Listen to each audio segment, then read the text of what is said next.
삼성바이오 주식 거래가 정지돼 있습니다. 분식회계에 고의성이 있었다고 금융위원회가 판단하면서 이렇게 된 건데요. 이 고의 분식회계의 목적이 결국 이재용 부회장의 경영권 승계였던 만큼 승계가 정당했느냐, 삼성 표현으로는 지배구조 개편 작업이 이대로 계속돼도 좋으냐로 질문이 옮겨갑니다. 김학재 기자가 자세히 짚어봤습니다.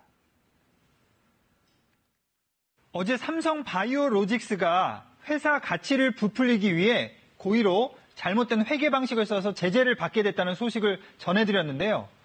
이게 제일모직과 삼성물산의 합병이 적절했냐는 논란으로 계속 번지고 있는 양상입니다. 자, 급기야 시민단체인 참여연대가요, 금융당국에 삼성물산에 대한 특별 감리 요청서 제출을 검토하겠다, 이렇게 나섰습니다. 자, 참여연대 측 주장은 이렇습니다.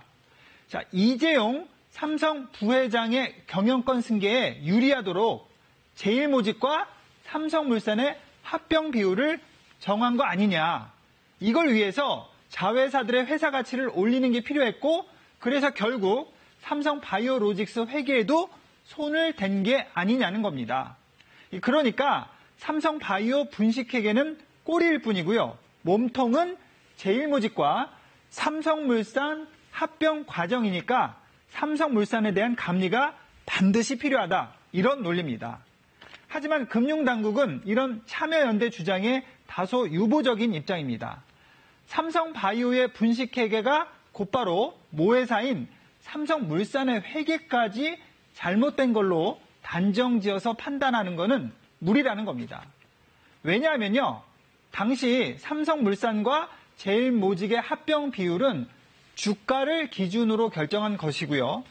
합병 이후에 삼성바이오의 회사 가치를 재평가한 거라서 이건 당연한 절차를 거친 걸로 볼 수 있다, 이런 논리입니다.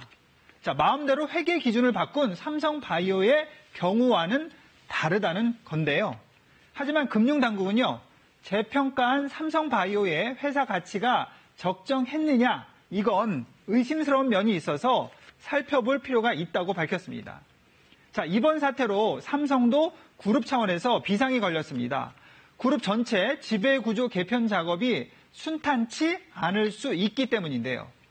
이재용 부회장 일가는요, 그룹의 핵심인 삼성전자의 주식은 거의 갖고 있지 않습니다.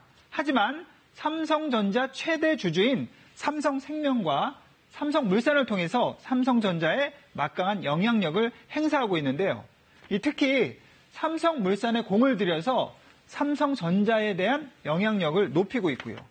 그런데 이번에 삼성물산 자회사인 삼성바이오에서 사단이 났으니까 고민이 이만저만이 아니게 됐습니다. 4조 5천억 원이나 되는 분식회계를 했으니까 삼성바이오 회계장부를 다시 정리를 해야 되는데요. 그렇게 되면 모회사인 삼성물산 가치도 하락할 수 있겠죠. 삼성물산 가치가 하락하면 원점으로 돌아가서 삼성물산과 제일모직 합병 자체의 정당성도 잃게 될 수 있습니다. 당장 급한 건요, 삼성전자에 대한 장악력을 높여야 하는 건데요. 세간의 관심이 집중된 삼성물산의 지분을 활용하는 건 매우 부담이 크고요. 삼성바이오 주식 팔아서 삼성전자 주식을 사들일까? 이런 생각을 해볼 수도 있는데 이마저도 지금 주식 거래 정지로 막혀 있습니다. 여러모로 매우 난감해진 상황입니다. 자, 이런 가운데 삼성바이오 일부 소액 주주는요, 민사소송 준비에 들어갔습니다. 분식회계 잘잘못을 따지는 관련 소송들도 줄을 이을 것으로 예상이 되는데요. 이재용 부회장의 경영권 승계 구도에 이번 사태가 얼마나 영향을 미칠지는 좀 더 지켜봐야 할 것 같습니다. KBS 뉴스 김학재입니다.